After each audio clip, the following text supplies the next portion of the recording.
Hello, everyone. Today's episode is one of weight and significance. I talk with Mason Sawyer, a young man who only 2 years ago lost nearly his entire family in a tragic car accident. Those involved included his wife, Courtney, his daughter, Frankie, his son, Riggins, his brother, Race, and his son, Ryder. In this tragic car accident, he lost his wife, 2 kids, his brother, and his nephew, all in one day. Surviving the car accident was his son, Blue, who still is with him today. This, honestly, has had to be the hardest episode, the most challenging episode to do thus far on this project. Given the nature of this episode, it deals with death and tragedy and loss. The heaviest and most painful emotions for us to experience as humans. Luckily, me and Mason were able to take this conversation and shed light on beautiful, relatable topics for us as humans all to learn from and to be encouraged about.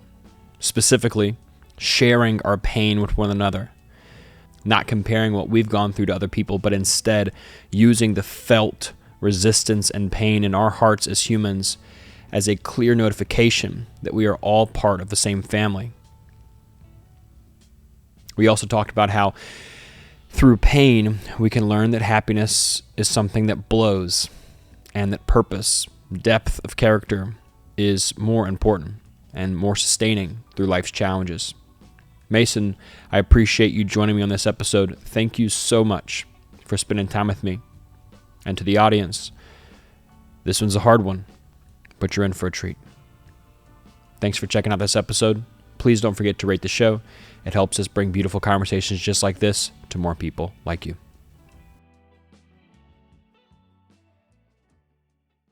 If you want, man, I'd love to start with your story.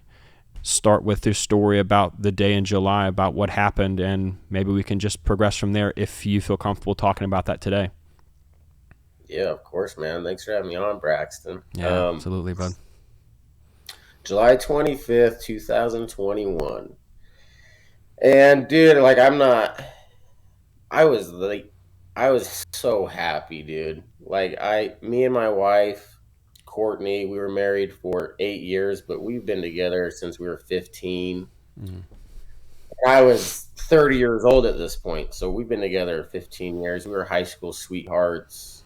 We were voted most likely to get married in high school. That's just who we were, dude. We were this couple, and You guys were the annoying couple. what's that? You guys were the annoying couple. No, How we were, dude. We kind of were. That's cute, man. Yeah. I love it. And so we get married, and I played college basketball at Dixie State, which is now Utah Tech. So we're living off of a full ride basketball scholarship, which isn't a lot. And then we're living off like Pell Grants, and Courtney has a little scholarship. She's in the nursing program. But we're like just this poor, newlywed, married college couple. It was awesome. Yeah. We have our first son, Riggins, and then we have our second son, Blue, and then we have our third child, our daughter, Frankie. After I finish playing college basketball, I move up to my old high school. It's like 4 hours away, like northern Utah. And I become the head basketball coach at my old high school, which I love. It was awesome. And then, so we have this little family. Our oldest son, Riggins, he's almost 6. Blue is almost 4, and Frankie's almost 2. So that's kind of where we're at with our family. And I get this phone call from this place called Nets on Fire that's in St. George, which is where I played college basketball. So we just left this town to go to my old high school so I could coach.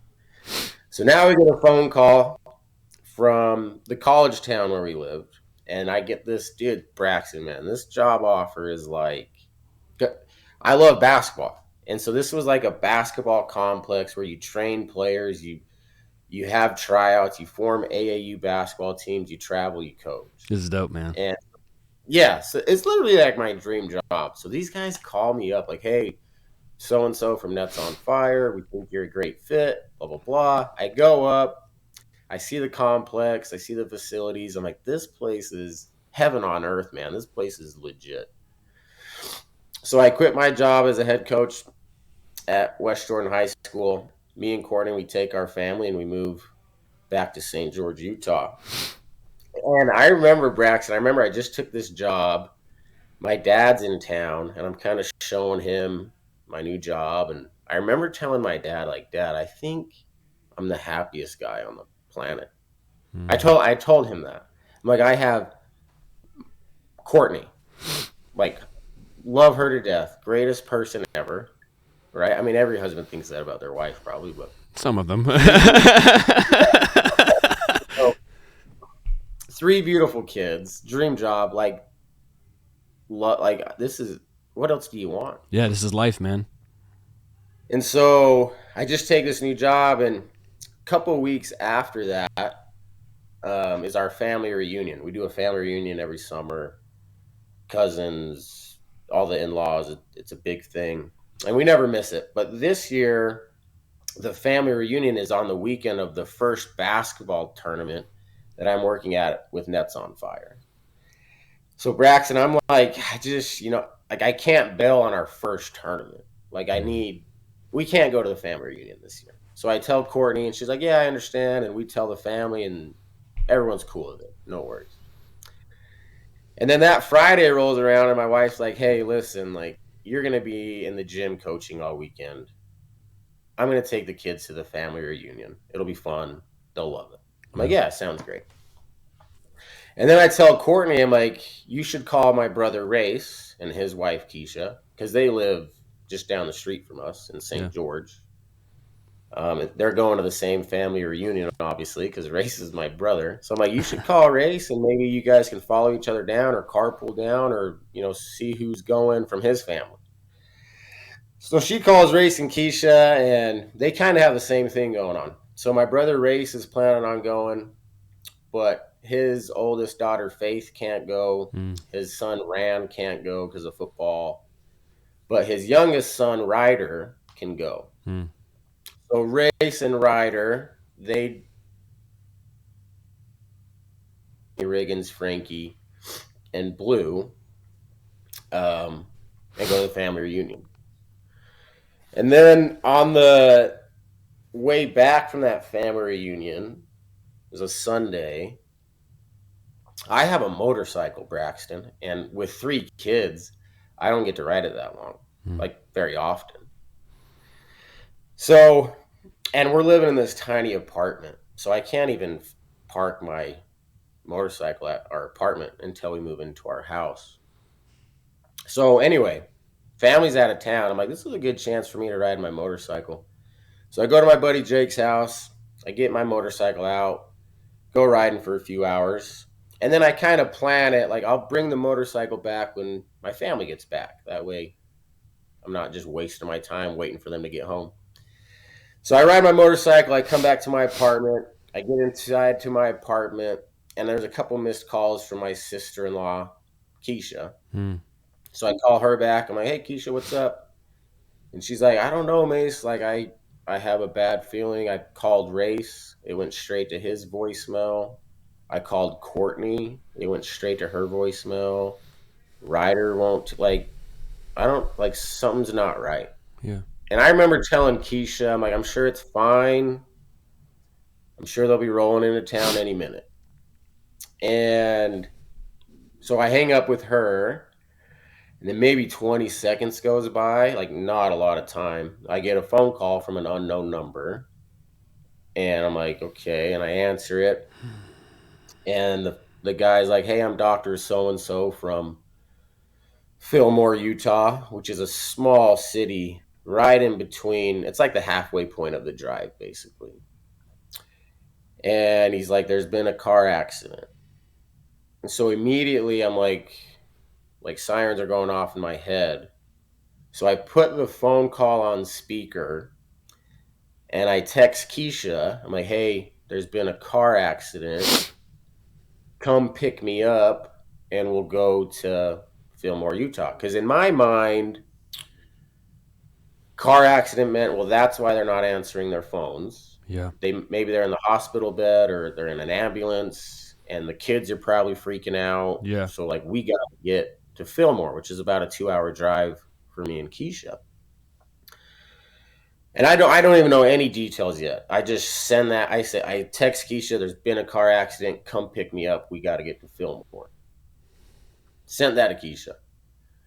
The guy keeps talking, and there's a lot of confusion, I think, because I think initially maybe the first responders thought they were one family in the car. Like they probably thought Race was the husband, Yeah. and then they've kind of figured out like, oh, this is actually, I don't really know, but they're asking me a lot of questions like, what's your full name? Are you the owner of the Buick? Yeah. I'm like, and finally I'm like, dude, like what's going on?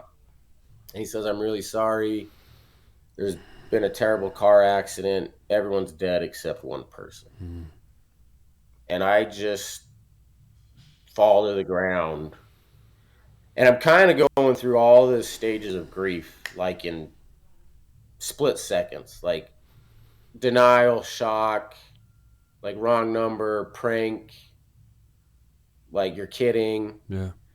into anger, into crying. I'm just shifting through all these emotions. And I remember laying on the ground looking at my phone, and I just kind of hear the echo of this guy saying one survivor. And dude, like my whole family's in this car, plus my brother, plus my nephew.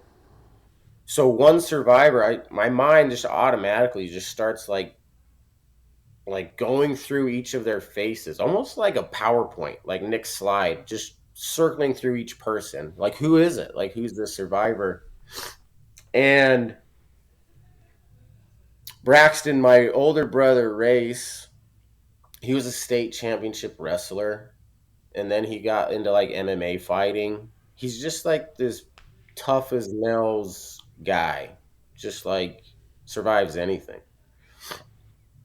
So I remember like looking at my phone, just screaming, crying, shock. And as I pick up the phone, I'm like, it's gonna be Race. Like Mm. the one survivor is gonna be Race. And now my whole family's gone.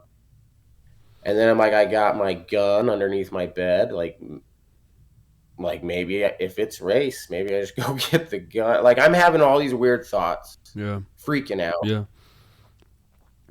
So I pick up the phone and he said the survivor's a 3-year-old. So I fall back to the ground and kind of going through all the emotions again.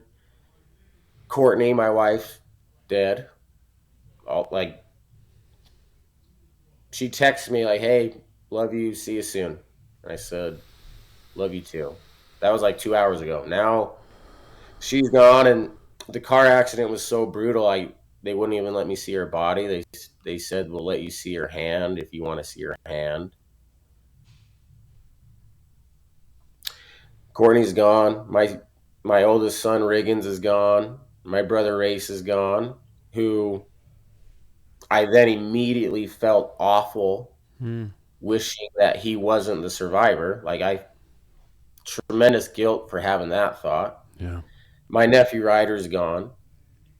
And then 3-year-old, I was very confused because that could be our son Blue, who's 3 but almost 4, or it could be Frankie, who's 2 but maybe like I don't know. It's like Yeah. who is it between them? And Frankie, she's really little, so she had those backwards car seats. Braxton, you know what I'm talking about? So for some reason, I'm like, I bet the one survivor is Frankie because she had a different Yeah. angle and different car seat. I bet it was her. Yeah. And I remember saying like, I think the survivor is Frankie. I think you have my daughter. Mm. But no, this isn't a girl. This is a boy. He has blonde hair, blue eyes. Which my son Blue has blonde hair and blue eyes. So and Braxton, dude, I don't know if the one survivor's from my car or Yeah. just in general the car act. I don't know. I don't even know if it's my kid. Yeah. I'm hoping it's one of them. So I'm like, okay, that sounds like it could be Blue. And they said, well, he's not responding. He's okay. He's breathing. He's fine. He's just not talking. He's not responding when we ask him questions. And then they told me they're going to life flight him to the hospital in Salt Lake, University of Utah, which is about a 4-hour drive for me. And I'm still not sure if it's my kid. I'm hopeful that it is. So, and then the doctor says I need to call Race's wife, Keisha, and let her know. And I remember telling him, like, Keisha's on her way to pick me up. I can tell her, but I'm not going to tell her unless everyone else is dead. Because it's lots of confusion on this phone call. Yeah, of course. So I remember telling him, like, I'm not going to tell her anything unless it's 100% sure everyone else is dead. And he's like, yeah, everyone else is dead. And I said, okay, I'll tell her then. So I hang up the phone call with him, and I just am going through it. And as I'm going through all these different emotions, there is a survivor guy. Like every once in a while, this survivor acceptance guy is like, hey, Mace, I know this is awful, but like, you need to pick up the phone and make some phone calls. And then I realized my sister-in-law, Keisha, she knows where my apartment complex is, but not this specific apartment. So I realized, like, you have to get to the main road or else she's not going to see you. And I can't talk. Like, I'm just crying, snot out of my nose. Like, I can't even put words together. So I have to get to the main road to find my sister-in-law. And like every 20 feet, I just collapse. So I finally make it outside. I collapse. I'm crying and screaming. Pick myself up, another 30 feet, fall down. I finally make it to the main road, collapse, just crying, smacking the pavement. Neighbors rush out, like complete strangers, never met these people. They like rush out, like I just look like Exorcism of Emily Rose, probably just freaking out. Like, I don't know what to do. And so they're trying to like keep me from running into the middle of the road. They're trying to stop me from banging my head against the cement. They're just trying to like, I don't know what they're thinking. And I finally see my sister-in-law, Keisha's car. So I stand up and I kind of flag her down. And I just jump in the back seat and I shut the door. And she's with her daughter, Faith. And they look at me and they immediately know, like, this is not good. And so I tell them there's been a car accident. Everyone in the car is dead except maybe Blue. My sister-in-law, Faith, she literally just runs out of it. She screams. She lets out this weird, terrible, shrieking scream and runs out of the car. Just bolts out of the car, starts running. And then I turn to Keisha, who's right in front of me, and I see her head drop. And the first thing she said was, "My precious Ryder." And then from there, I had to make more phone calls. I had to tell my parents, like, hey, can you get to the hospital? Blue might be going there. I want to know if it's him, what condition he's in. And then I have to call my buddy Jake, like, hey, can you drive me to Salt Lake? So then I had to drive through the car accident to get to the hospital for Blue. Anyway, I get to the hospital, and it's Blue. And he's got a neck brace on, but it's just for like cautionary reasons. He had a couple cuts on his head. He had a fractured hand. But other than that, he was totally fine, and at least physically. We're not really sure what he remembers and what he saw still. But we walked out of the hospital the next day into our new life.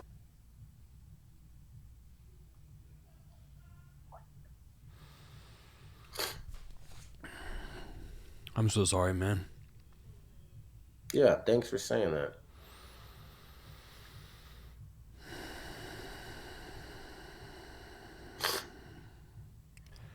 How are you today? Dude,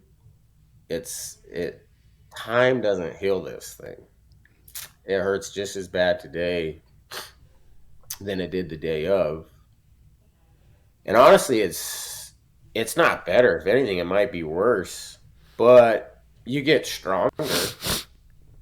You do get stronger along the way, and so it kind of becomes confusing. It kind of sometimes it might seem like it's getting easier, but it's actually like I haven't seen him in over 2 years. Like that alone is really hard. Like I just haven't seen them. But you get stronger, man, and in that sense, it does get better because you can carry it better. But it's still pretty heavy, man. Saying that maybe it even gets worse is interesting, especially because of that shock that sets in initially. My close friend 2 weeks ago lost both of his parents in a 48-hour span, completely unrelated, just tragedies that he was headed to Chicago to be with his family because his dad passed away and they found his mom dead. And it was that shock initially that's still reverberating in him even now. You know, like I imagine the waves of grief as you get further away from the event maybe even widen, and you even feel the depth of the pain more than you did when it first happened. Yeah, well said. I mean, terrible what happened to your friend, but I'm sure he's going. The first year of the accident for me was mostly shock Yeah. and just like denial. Yeah. And then second year is like, this is your life now. Like, what are you going to do about it type of thing. But yeah, moving through those, and there's nothing linear about the stages of grief, man. Like sometimes it's shock, other times it's you might have acceptance, and then the next day it's denial again. There's no pattern or routine to any of this. It's just up and down, left and right, Yeah. and that's how it's been for me. What was that? What was But that first? What was the first year like, Mason, where it is you've dropped into just a complete underworld of chaos and confusion? What is that like? dude, it was no one understands me. No one gets me. No one can give me advice.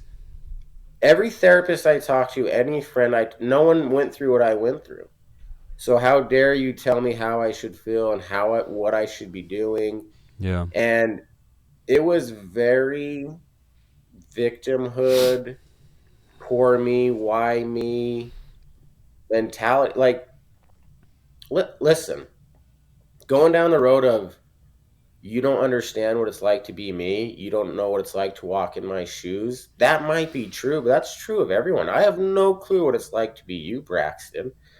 It's nothing good is going to come from that mentality, and it took me a long time to realize that. Like, because what people are really doing when they're saying that, like when someone says you don't know what it's like to be me, you don't know what I'm going through, what they're really saying is, because you don't know what it's like to be me, you can't tell me what to do, you can't give me advice, you can't punish me, you can't criticize me. Yeah. I'm free to do whatever I want, no accountability. That's not how you get better. That's Yeah. not how you grow from something terrible. That's not how you learn. Yeah. And there's so much humility within the process of dealing with grief, at least in my opinion. Like, you have to humble yourself a little bit and listen to other people that are going through terrible things too. And then I learned it's not a comparison thing. It's we're all hurting, and Mm. there's so much that we can share within that pain and help each other versus he went through something worse than I did, so Yeah. I shouldn't be complaining about Yeah, it. you're like, Not I was gonna do the podcast, but some dude lost his wife and 4 kids, so I've shut down the project. Sorry, I'm not hurt enough to encourage people anymore. no, but and Braxton, like, I think that's a big problem for a lot of people, especially maybe guys, as to why they don't open up and talk more. Like, I do think Someone they hurts do the worse. comparison. So Like, we think that. I'm just going through a divorce. This guy lost 2 kids, so Yeah. like, what? No, that's terrible, dude. You need to talk to someone. You're hurt. Yeah. It's like you get your arm cut off. You're like, oh, I'm not going to go to the hospital because that guy got both arms cut off. Yeah. Like, no, you can still die maybe. Like, you need to get over there.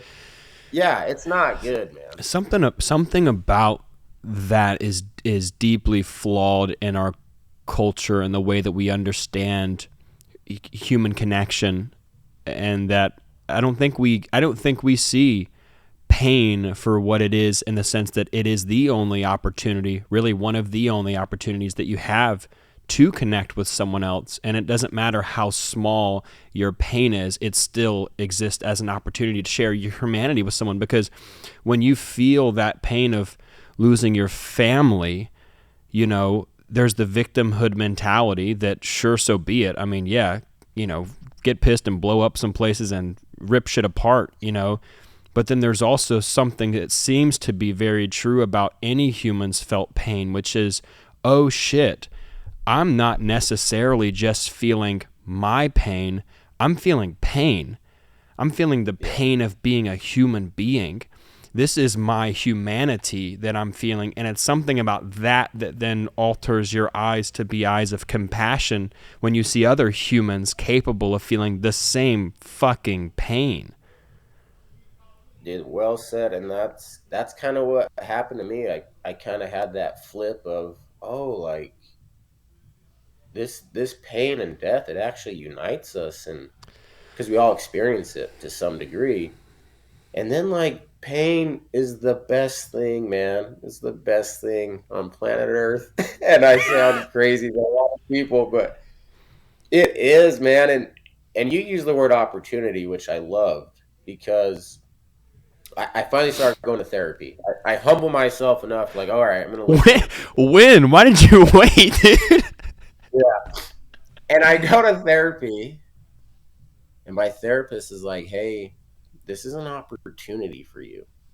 Just like you said. And I was so pissed when I first heard it. Oh, yeah. I'm like, opportunity? Like, but he's right. And he's like, Mason, opportunity doesn't have to come from hard work or something good. It can come from the absolute worst thing. Oof. And he said, Mason, your story is one of the worst I've heard, but that means you have a hell of an opportunity here, Mason. And if you want, like, you can lay in bed and drink yourself to death or put a bullet in your head. I don't think anyone would blame you. But if you want to, Mason, you can help so many people. And he said, tomorrow someone's going to lose a wife. Someone's going to lose a son or a daughter or a brother or a nephew. Yeah. You can help all of them. Yeah. And that's it, dude. Like, that mindset really started to help me and turn this thing around. I'm like, man, he's right. Like, what am I going to do about this? What's done is done. What's the rest of my life going to look like now? Yeah. Am I just going to quit and lay down, or am I going to keep going? Dude. And yeah, you're paying the worst thing about you, as weird as it might sound. It's an opportunity, man. Yeah. I'm really sorry that shitty things happen, but they happen.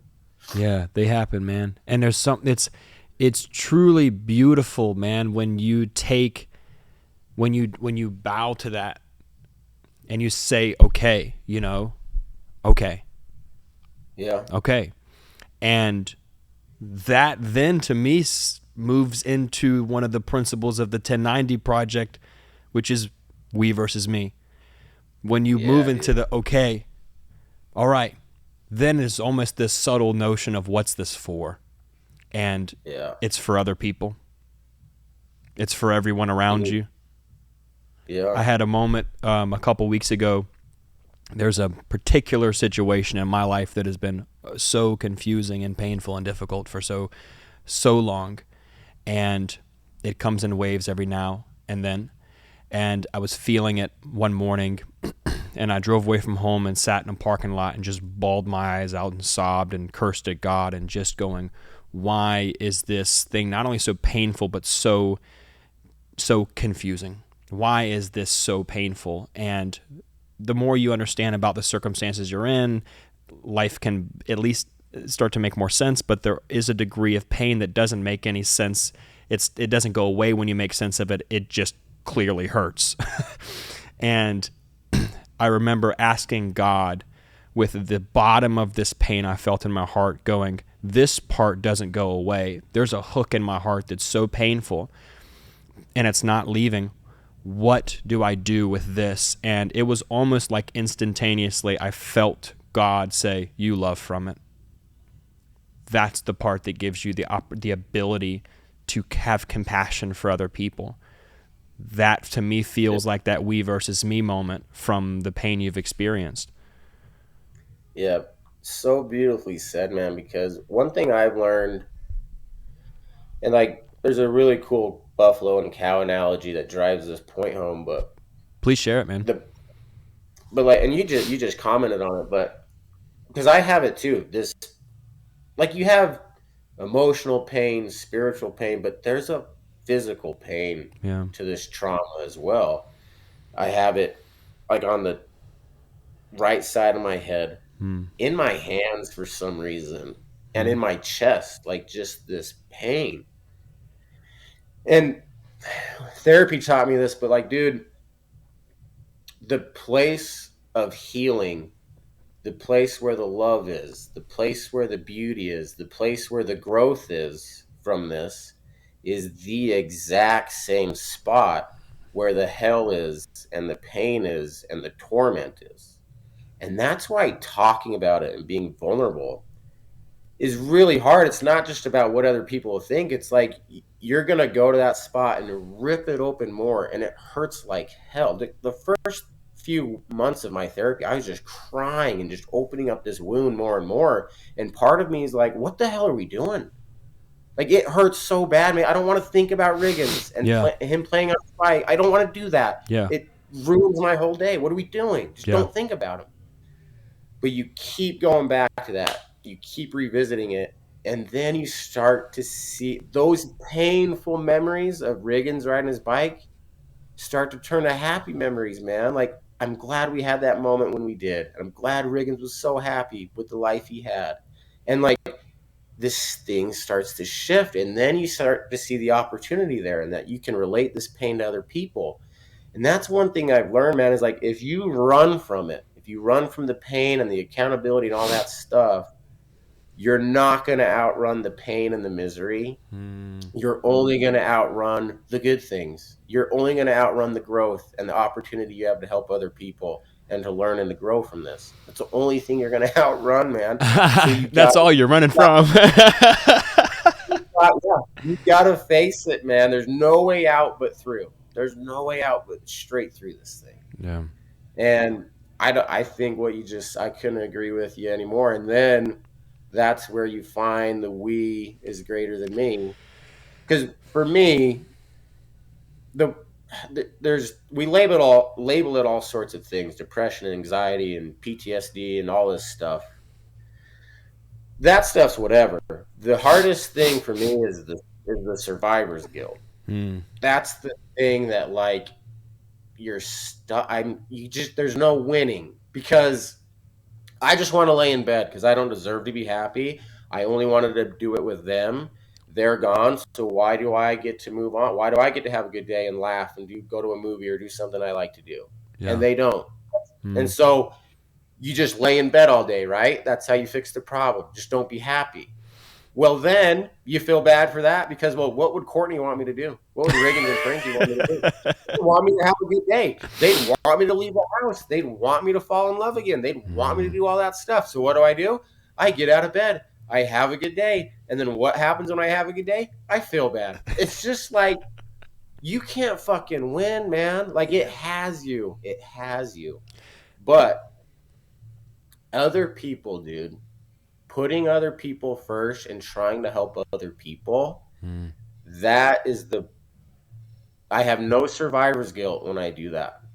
I don't. Like, when I get to go do a public speaking thing, or I do a podcast with Braxton, I just feel them and I feel their love. I don't feel any guilt. And that's why I love doing the 1090 stuff, is I feel like I'm with them. I feel like they're still alive. I feel like we're together. I get to show pictures of them and tell stories about them. Yeah. That's where I really found them, and that's why I love doing 1090 stuff. But, dude, it's not about you. If you wake up in the morning and you think about you and your pain and your shit, you're not going to reach acceptance, and you're going to have a miserable day. When I wake up and I think of other people, I have good days, and I actually like my life, dude, as crazy as that seems.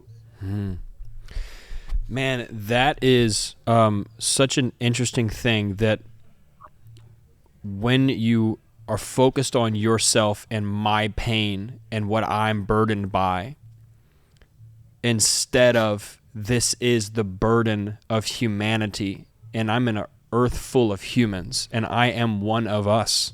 This is our weight to carry. It's such a subtle shift, and when I think about this, the pain that we carry as humans and the pain of your particular circumstance, I think of like a weight on you, and it's the same weight, but the way that you position yourself underneath it makes such a difference. It's so different. One breaks you down, and then one would ground you and strengthen you. And that subtle shift of this pain is shared. This pain is ours. I am not alone. It's comforting, and it also seems to be like one of the greatest way outs. Because, like you said, yeah, I could drink my life away. I know I still have Blue, but everyone would understand. I could be a shit dad. I don't have to be around anymore. I mean, who's going to tell me otherwise? Have you lost your entire family in a car accident? Didn't fucking think so. Fuck off and hit me with another round, please. But that was literally me year one, or maybe like first 6-7 months. yeah. But dude, like you're you're so right. Like the examples you're using with the distribution of weight, and that's totally how I see it. Like this isn't my pain. I Yeah. mean, it is. This is our pain, and when I get to talk about it, it's like, here, can you hold a little bit of the weight for me? That's beautiful. And I don't know, there's something about it, dude. But like when I tell people, they help me carry the weight for a little bit, and then yeah, it gets heavy again. So then I tell people again. And that's why podcasting and public speaking, I get to talk about it Yeah. over and over and over again. And just like eating food every day or brushing your teeth every day, mental illness, trauma is the same thing. You got to talk about it. I mean, depending on how heavy it is. And for my weight, at least right now, 2 years since the accident, I need to be able to talk about it a lot, or else it's gonna weigh me down for sure. Yeah. Do you ever feel that reverberation of there's kind of some chatter in the general consciousness of our culture that says that's weakness. Share, oh, you're sad. Oh, you're burdened. Oh, you're down. That's weakness. How is your relationship with that presence that stops so many people? I mean, I have friends who have situations that in comparison, although I don't want to elect comparing, as we talked about it earlier, it's so finite. I have a challenging relationship with my mother or my father. And when you talk to them and say, hey, how are you? They don't say with their heart and their eyes, I'm all right. I'm just having a hard day. I'm struggling, because they don't want to burden people. That general presence, how is your relationship with that? How have you seen that be like, oh, fuck that? Maybe you thought it was, maybe you agreed. You're like, I don't want to be a burden, but after this, you're like, we have to be a burden. We have to share the burden. That's the only way it works. No, so I'm actually working on a book, and one of the chapters in the book is I use the quote, "Warriors suffer in silence," and I kind of break it down and like, dude, like as much as I talk and as much as I make videos and stuff, whatever, there's so many silent battles that I face every day that no one has any clue, that I don't talk about. And outside of the 1090 podcasting world, like if I just went to Walmart today, 99.9%, 100% of the people there would have no clue what I'm going through. They have no idea. They have no clue. And so I still do have this, I still think I am a warrior suffering in silence to some degree. But I do think this whole idea and the culture we grew up in with warrior suffering in silence is to some degree wrong, or at least misunderstood. I think warrior suffering in silence, I think maybe what they might mean is you don't want your enemy to you don't want to show them that you're weak or that you're suffering. So in the sports world, like you make a bad play, interception, whatever, you don't want to act like you're upset, then they own you or whatever it is. Or you don't want the other Arby, the people you're battling, to see that you're weak. People you're against. Right. Yeah. But dude, the people at your home base, your tribe, Yeah. the people who care about you, it's your duty to like, hey, like, I need help here. I'm not doing so well. I think that takes a lot of courage. And listen, the we versus me thing, back to that. It's a two-way street. Like when the car accident happened with my family, I needed the we, and the we showed up. People from all over the world, not just my family and friends, messages, gifts from all over, sending me stuff. And now where I'm at now, I'm strong enough to give back to the we, and I can help other people now. Mm. It's kind of like the Three Musketeer thing, like all for one and one for all. If someone makes a game-winning shot, That's right. yeah, you put them up on the team's shoulders, you let them have their moment, but then you get to the locker room and everyone's holding the trophy and everyone wins. That's right. It's like there's this balance between we versus me, and I think communication, just like in anything else in life, if you want to have a successful business, if you want to be a successful athlete, have a successful marriage, you need to communicate. It's the same thing with trauma and obstacles and misery. You have to communicate it. Yeah. And for me, I didn't talk about it for a long time. I wanted it to be the warrior mentality, suffer in silence, and I was gonna die. It was gonna kill me, man. Mm. And then I opened my mouth and I asked for help, and I let the we take care of me, Oof. and it was Yeah. a beautiful thing, man. But I think it's something that, especially for guys, Braxton, like we're we can't talk about it, man. You seem weak, and who wants Mm. to be weak? But it's Yeah. one thing that true. I'm not exaggerating you. Like talking about my pain, not only did it save my life, but I think it's made me stronger than ever. Yeah. So, yeah. I Um, don't know how much sense I made right there. Lots of analogies going on, so but much. that's kind of how I see it, dude. Yeah. You're on the money, man. You're so true with your words. And I shared this quote with you before we started recording, but for the audience, I want to share it again. Something I heard Mason say in an interview that he had is, I don't know how to explain it, but I tell someone I hurt and I hurt less. And I think that's something really, really cool, man, that a really beautiful distinction that we're making here about communication is, yeah, there's a kind of communication that is burdensome and is anti-productive to the group. Complaining and kicking against your human form and bitching about how special you are because of your suffering and how no one understands, that doesn't add to the group. But sharing the pain that you feel that connects with the pain others feel does nothing but enrich the group. It does nothing but strengthen them. And I wish that people listening, and I want Mason Sawyer to tell me if this is bullshit or not, but I wish people listening would understand or feel inspired to rethink the idea of I don't want to be a burden, and think, okay, there are ways that you can complain that bring the group down and bring humanity down, but there are ways that you can honestly share and honestly disclose the heartbreak that you feel to another human that makes them and their pain feel seen too. One way elects them to be your savior. I don't know what to do, and I don't, and then the other one just says like, you too, me too. Yeah.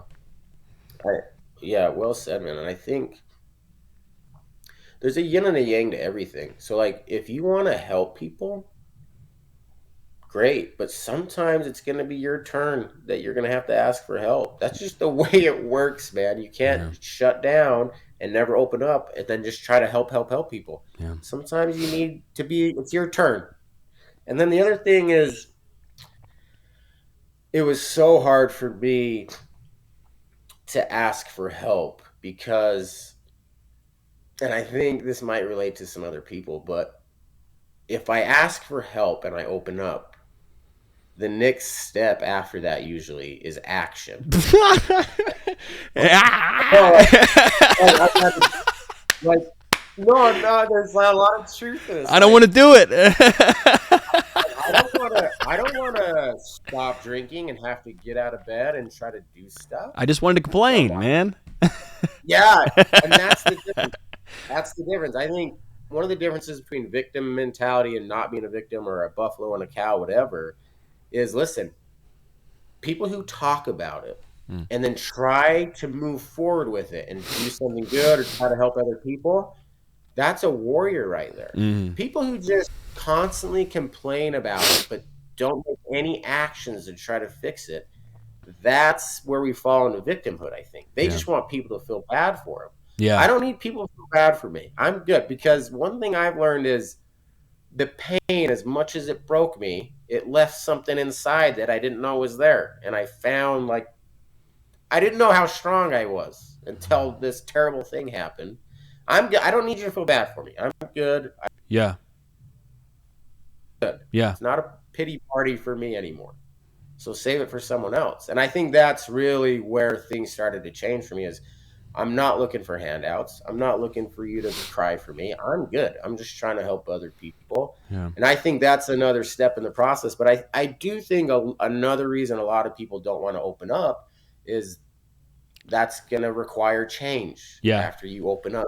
And Yeah. some people aren't ready to make that change. Yeah. It's like you got to pay the price if you're willing. If you're going to share your pain, there's a price to be paid, and that is respecting that other person enough, Yep. to say like, this isn't, yeah, I'm not complaining at you, man. I see you're a human too. I know you're weighed down. I know you have a weight too. I'm not going to add to it. My intention of expressing this weight is to get some strength and to be seen in my pain. Like that's one thing that's really, like, you can't be feeling seen is something that's really important to me as a person. And I've learned as I've gotten older that to feel seen by other people, especially those who are really close to me, I have to be authentic with my face matches my heart. My face has to match my heart. Maybe it doesn't at work sometimes, but when I come home, it has to. Or you're not seeing me, and if you're not doing that with your pain, how are you ever going to get healing? How are you ever going to get support from others? There's a concept that I have contemplated and that has seemed really true to me, Mason, and I wanted to ask you about it, man. I have thought that there's pain in life and that there is really shitty things that happen. Group all that into the shit sandwich that Bill Burr always references in his stand-up. Yeah. We're all eating a shit sandwich. We're all eating a shit sandwich. The pain of life hits you, and it hurts. On a scale 1 to 10, I think the pain can hurt to a 9. But in my mind and in my experience, and I want to know what this sounds like to you, and if this resonates, or if there's some truth in it from your side of your story. For me, being subjected to the loss of people you love, the loss of things that meant so much to you, hurts because it's happening to you. But there is one more notch of pain that hurts even worse, that says, I accept it. I accept that I've lost them. And to me, my theory is that is the moment of acceptance of the pain is the moment that the healing begins, and no time before. And the reason that people prolong, they cow their way through life's hardship, they push it on and on and on, is because they can't open their heart wide enough to feel the greatest pain, which is accepting what's going on, and therefore begin the healing process. Yeah, that resonates with me tremendously. And I think that's why I was running from acceptance for so long, because it hurts so bad. Yeah. Did you feel But like the and I acceptance was critical to begin your process of beginning to heal and even in a very weird way begin to benefit from the circumstances that life has had you go through? yeah, so I think there's like an overarching form of acceptance. So what I mean by that is like I've accepted my what happened with my family. Like I wake up and I get it. I've accepted it. But then there's like day-to-day, moment-to-moment Hmm. acceptance.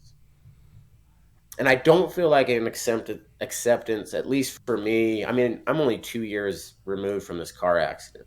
And so who knows what I'll be like 5, 10, 20 years from now. Hmm. But if I'm just being completely honest with you, where I'm at right now, I acceptance isn't a one-time thing for me. Hmm. Acceptance is a daily thing. And Braxton, I still have days where I am running from it. Hmm. I'm numbing it. I'm trying. It's very shallow on the surface how much I think about it. Hmm. And those are my bad days. Like I get to 5 o'clock in the evening, haven't accepted it yet, Yeah. and haven't done anything that day except feel sorry for myself. So I do think acceptance for me is kind of like a day to day, maybe a week to week thing. I haven't found consistency with acceptance yet. Still, like, really just don't understand anything.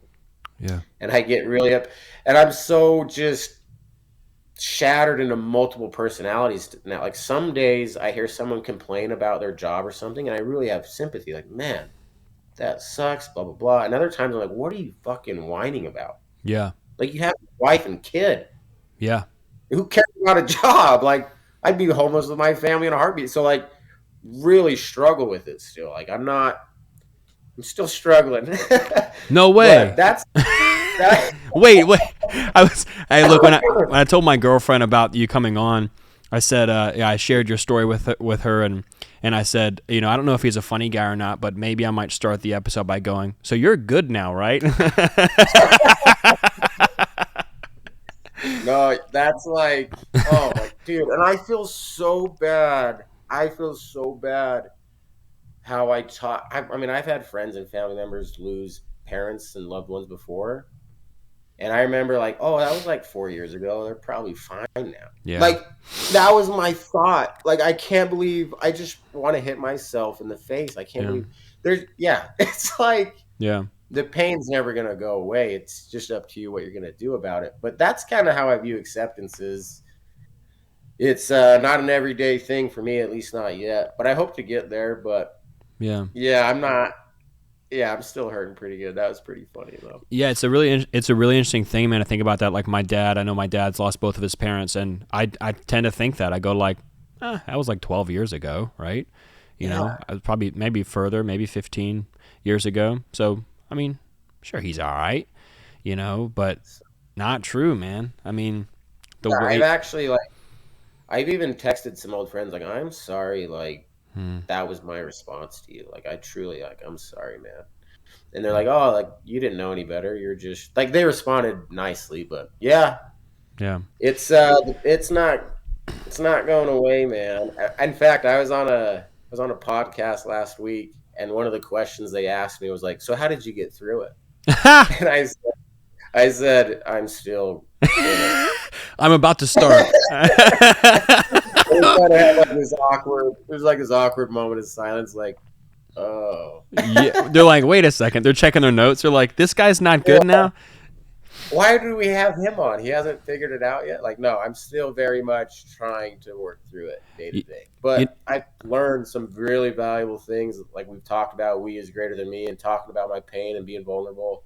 hmm, Those things are very, very true, and big believer in those for sure. yeah. What are the other pillars of the 1090 project that you guys have started? I mean, I know that 1090 is based on the quote, life is 10% what happens to you and 90% how you respond. I think that's absolutely an amazing, amazing banner to hang on a project. Tell me more about that and tell the listeners about it, man. Yeah, so we is greater than me is a big one. Showing up and finishing, not giving up is a big one. being vulnerable, talking about your pain is another pillar. And then the fourth one is you got to face it. You can't run away from it, man. Like you Yeah. can't run away from hard times. You can't look for excuses. Like you got to face this thing. Yeah. And that's like this thing behind me. This is a Marcus Aurelius quote. I don't know how well you can see it, Yeah. but Yeah. Yeah. death smiles it says death smiles at you. All you can do is smile back. Wow, it's beautiful, And man.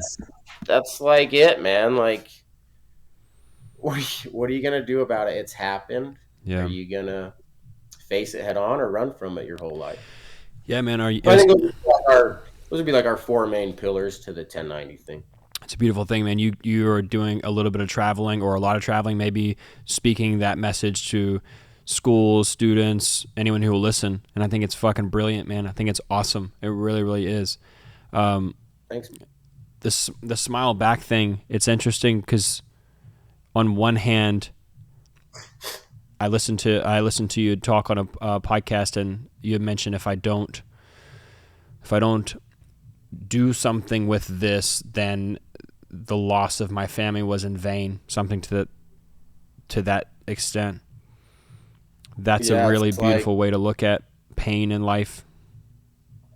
yeah, like the accident took so much from me, but it also like dude, I was a college athlete. I was a high school basketball coach of the year. I was like a successful person.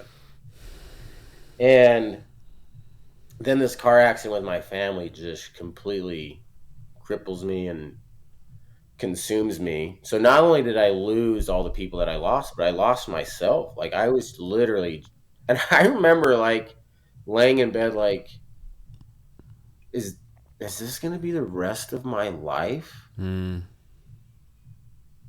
I'm 31, and this is it. Like, I'm like, no, like I have to fight back. Like I have to get up and do something about it. Because if I don't, the car accident happened for nothing. No reason at all. They died in vain.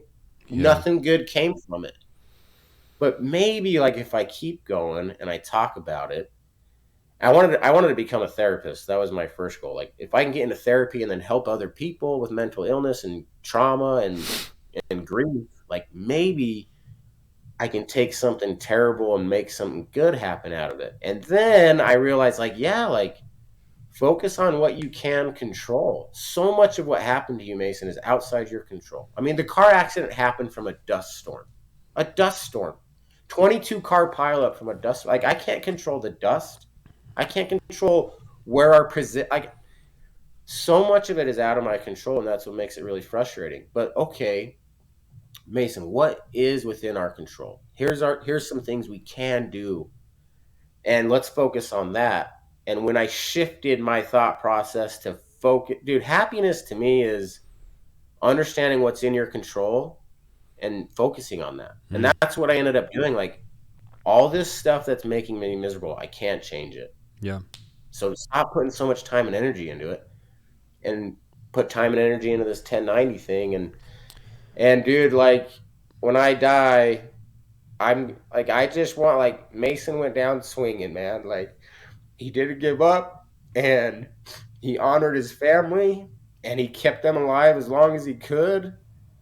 And, like, good for him. Like, what else can you do? That's all I want to be remembered for, man. Mm. That's beautiful. It really is, brother. Thanks, man. Would you say that you're less happy now, but there is a different emotion that seems to be a positive one of sorts that has begun to creep up in your life? Definitely.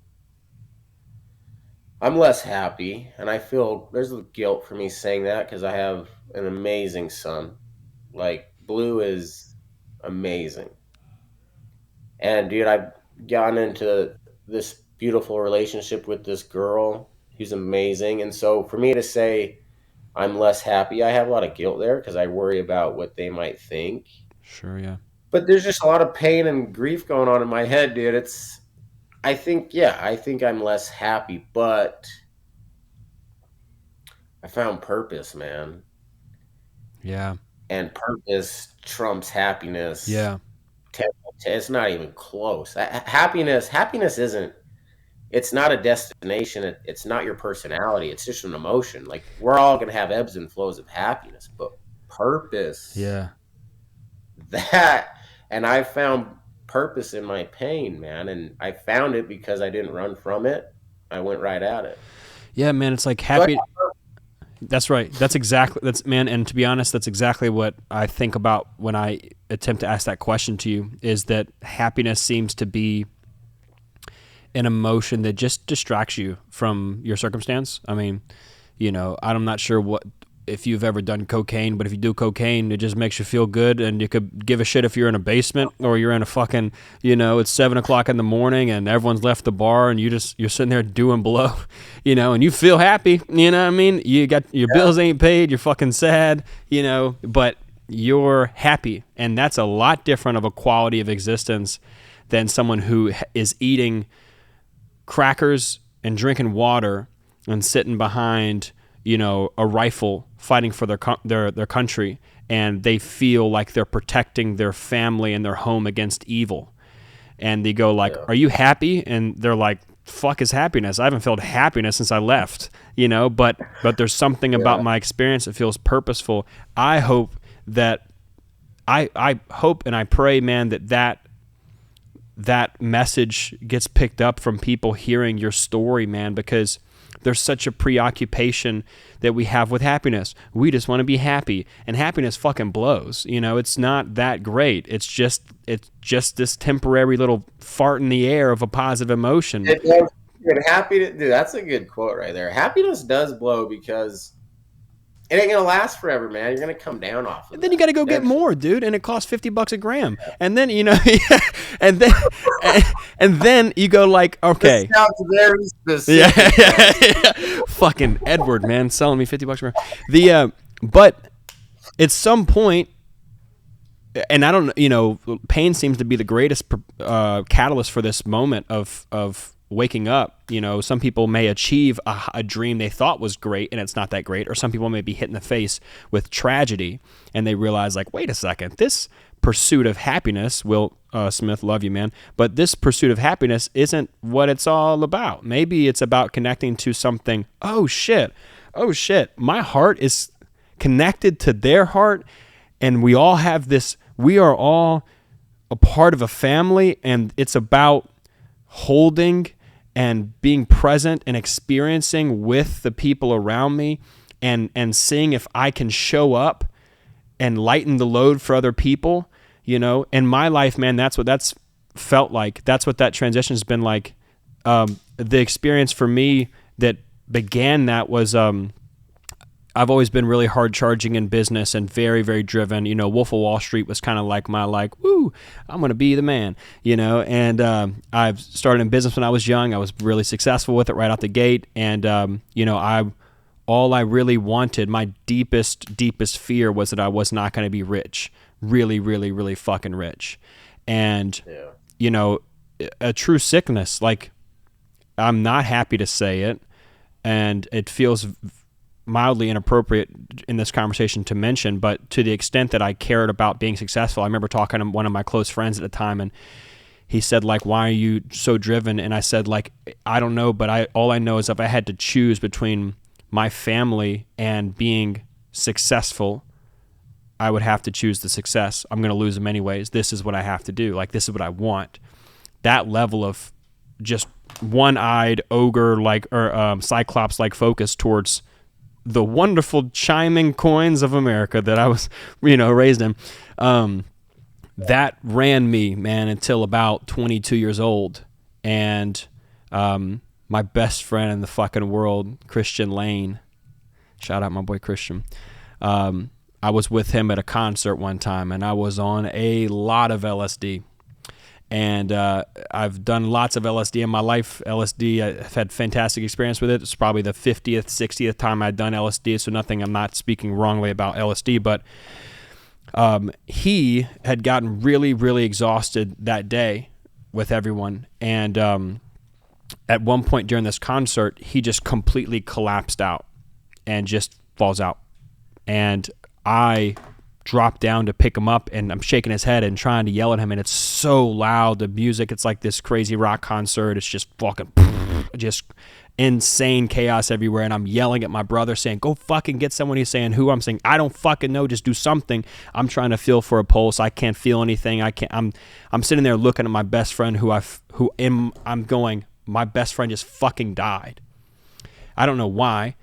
And after probably 45 seconds, which felt like an eternity, especially on LSD, he coughs and sits up.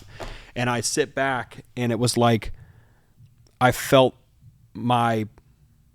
myself shift into another direction. Obviously, tangibly, this guy, Christian, who's my best friend, is okay. He's alive. But emotionally and schematically, the intensity of loss of him had already signed, sealed, delivered, and that train started. And, you know, you describe walking away on that phone call and falling down physically. As we walked away from that, I mean, I was holding on to things and supporting myself physically as I felt myself breaking down. And the next 2.5 hours, this is a very unique experience to have, especially with the LSD portion. The next 2.5 hours, it was this grieving process. I could give a fuck that Christian Lane was right there. My brain didn't even it wouldn't even register that he was okay. I was losing this thing. And when people say you lose people you love, you lose a part of yourself, I felt that in such a strong, palatable way, almost like you pulled the plug out of Braxton, and blah, blah, blah, blah, all of this personality that I had filled up myself with over years and years just vanished. And which was interesting, the very last thing I felt to go was this sense of love. The very last thing I felt before just becoming this hollow stick of bamboo for a few hours was love. I felt that I identified with love, and that was really beautiful. But that left in about a minute or two. And man, the next couple hours, I didn't know anything. That shock, the grief, the losing of self. Me and my girlfriend have this little joke where if she yawns or I yawned, I would put my finger in her mouth and go, it tastes tired. And we were walking away. I told my brother said, are you okay? And I said, no, we need to go home. Like something really is going wrong in my head. Like maybe it was the drugs or something. I'm not okay at all. I don't know anything. I got no sense of like, I don't know, bro, I need to go home. And we're walking to the car, and I yawn, and she sticks her finger in my mouth, and she tastes it and goes, tastes tired. And I said, what'd you say? And she said, I said it tastes tired. And I was like, oh, that's a funny joke. And she looked at me and she goes like we do that. And I was like, huh, tastes tired. I was that far removed, man. And what's so weird, dude, is the next few hours, once we got back to the condo, I kind of felt a little bit warm, laughing with a friend, or I felt a little bit more pleasant. But something had shifted, man. Something had shifted drastically in my personal settings. Someone had fucked with my settings. And for the next 6 months, man, I am tormented by this brain that just will not start. It just will not fucking start. I'm trying to get into the business. I'm trying to think about opening more locations and getting a jet and making money and fucking let's get another rental property. Yeah, no drive there. The dick ain't working anymore, man. It's like nothing's happening. Nothing's happening.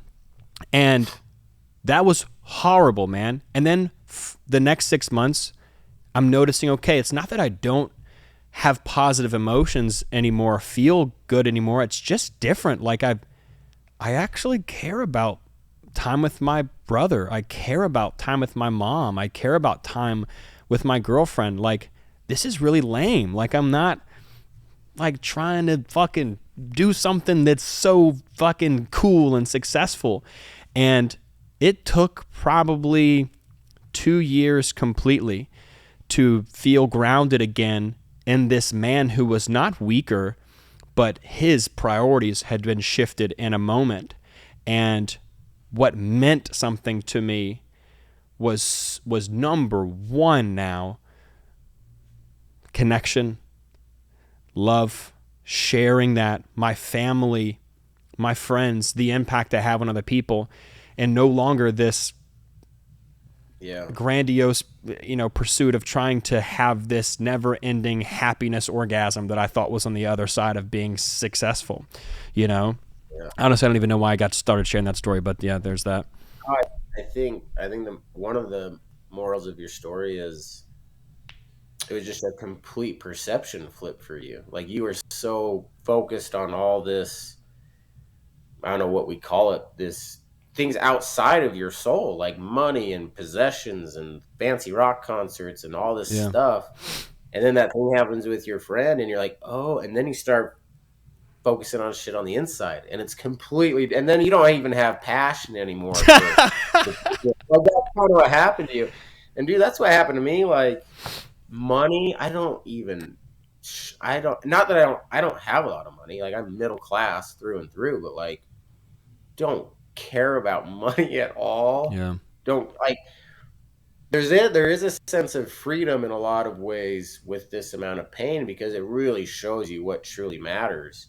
And I do feel a little bit disconnected from a lot of people, if I'm being completely honest, because the things they worry about and focus on, I just can't relate to. Like, why are you so worried? Like, why are you so worried about the money and the fame and and all these material things, man? And it's weird because I lost so much, but now I'm finding happiness in less things, like less stuff, not as big of a house anymore, more time. But dude, I was a good husband to Courtney. I was. I swear to God, I was. But I'm such a better boyfriend now to my new girlfriend, Sammy, and I have so much guilt about that. And I talk to Courtney all the time, and I tell her how sorry I am for watching so much college football and worrying so much about NBA trades and worrying so much about our house payment. Like I literally just cry apologizing to her. I'm sorry I wasted so much time. Because we don't have time together anymore. Yeah. Yeah. And now, like I'm a better husband, or I'm a better boyfriend now. I'm a much better father now, and it sucks because can't go back. And that's the thing with experience, man. You don't have it till right after you need it. But a lot of guilt wrapped up in that for me. But you're right, dude. Like when you're broken, one of the benefits is you truly see what matters, Yeah. and then like this might sound weird too, but every day is it means something. Like before I was broken, dude, have you ever talked to someone who hasn't gone through anything hard? They're miserable. They're miserable. And one thing that I got that's good is every day matters because every day is hard. Every day is really hard for me, and Yeah. it gives it such beauty and It requires you to be engaged in it so much, just appreciate. Like I'm so appreciative of everything now. Things I didn't even notice before. Really weird, dude. Yeah, one of the notes that I wrote down prior to doing this episode together, man, is in our life we're programmed to want more and more and more. For most people, myself included, accessing the appreciation for what we have has been the real key in experiencing the good in life. And I wanted to ask you, how has the experience you've had impacted your appreciation meter? Yeah. So there you go. I just answered that one, dude. Yeah. But dude, your pain, man, like if you want to find out who you really are, you got to go through something hard. But it's like it's weird, Brad. Again, it's the guilt. Like I feel guilty saying that. Like, man, I'm a better person now and I have a better outlook on life. It just cost my entire family. Like Yeah. weird guilt going on, man. Like I'd do anything to save one of them. Just give me Frankie. I'll like whatever it takes. Yeah. I'll do it. But not how it works, man. Yeah, man. That guilt is something I don't know anything about, brother, and I'm sorry you deal with that because it sounds so painfully twisted. But I believe, man, that you are facing this storm head on, and that you're going to be okay. Thanks, Braxton. I appreciate that, man. Yeah, no doubt, man. It really is my sincere hope that in this episode, as people listen to this, and in all of the episodes of podcasts that Mason Sawyer is going to be in, and with speaking, if that the message that you're sharing, I hope that people can relate to it on their personal pain level, and not get caught into that weird comparison story, because the worst thing in the world in my mind would be to have such a painful and tragic experience that gives you such a close relationship with death and pain, but it to be so grand that people dismiss the lessons that you've learned and that you've shared, and some of the things that you've talked about today, specifically about connecting to other people.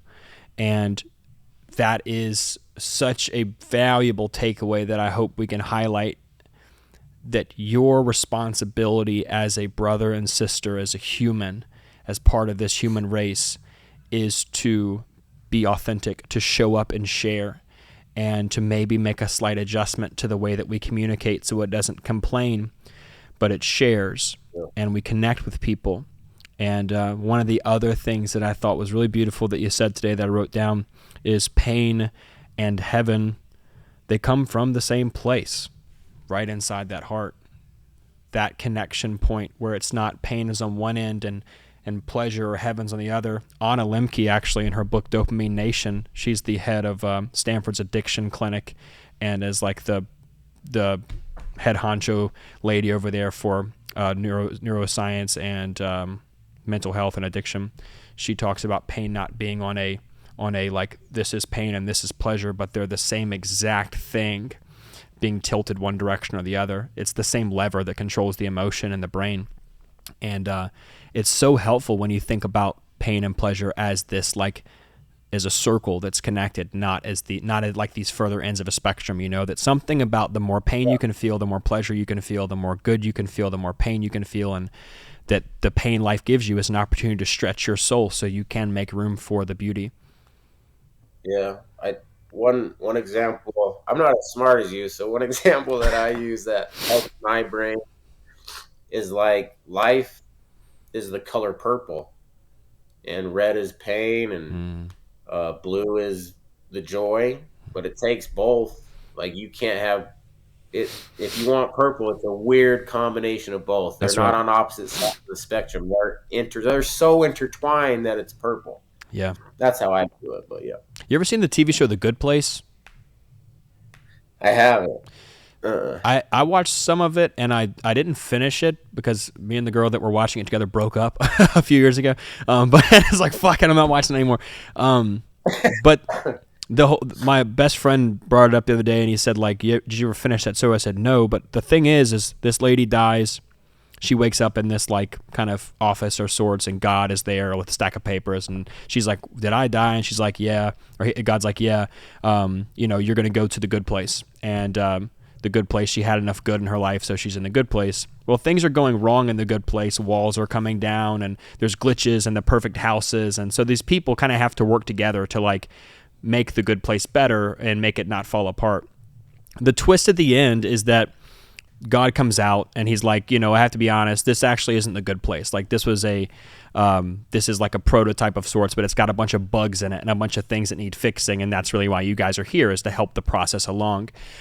And so then they take a field trip over to the good place, which was heaven, which was this world that was of infinite pleasure and endless ease. And there was no friction in the experience. And when they got there, it shows this like oblivion of chaos and just zombified, like, humans that are just, they can't take any more pleasure. It's just over, and it's crossed over the threshold of more pleasure and entered back through the back door of ecstasy becomes pain, and there's this giant hole in the center of it, of a void, where once you're done, once you can't take the endless pleasure anymore, you can end it all, and you can just jump in the void and you disappear for good. And so people are just one by one hitting their threshold and disappearing. And I think there's something so fucking beautifully poetic in that the purple of life, the pain is the thing that gives you the positive experience. You have to have both of them. So people, quit